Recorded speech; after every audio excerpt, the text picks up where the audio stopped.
Mwaka 2025 watu wengi sana walishindwa kupata tiba au kupona changamoto ya fungus kwa sababu ya makosa madogo madogo ambao wamekuwa wakiyapuuzia. Kosa la kwanza ni kutumia dawa za antibiotics ambazo haujashauriwa na daktari.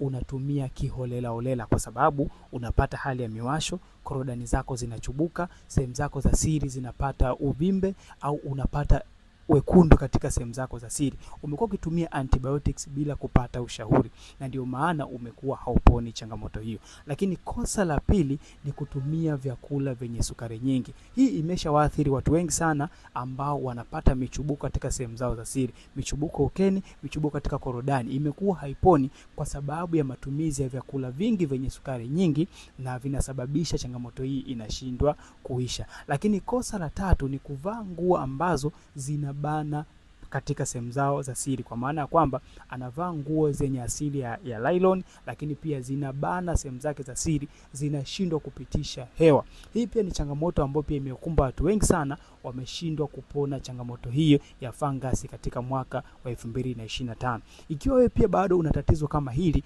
unapitia hali ya michubuko, hali ya maumivu, miwasho katika sehemu zako za siri, hiyo ni tatizo la fungus. Lakini pia kama unahitaji kuweza kulitibu, hakikisha unaepuka hayo makosa na pia ili usiwe mmoja wapo watu ambao walikosea mwaka wa 2025. Lakini pia kama unahitaji tiba ambao ni sahihi kabisa, unaweza kuchukua namba ambayo iko hapo bio kanitafuta ili niweze kukusaidia kuweza kupata package ambayo imeshawasaidia watu wengi sana na wameweza kupona changamoto yao. Hakikisha ni pia unakuwa mmoja wapo. Mwaka 2025 watu wengi sana walishindwa kupata tiba au kupona changamoto ya fungus kwa sababu ya makosa madogo madogo ambao wamekuwa wakiyapuuzia. Kosa la kwanza ni kutumia dawa za antibiotics ambazo haujashauriwa na daktari.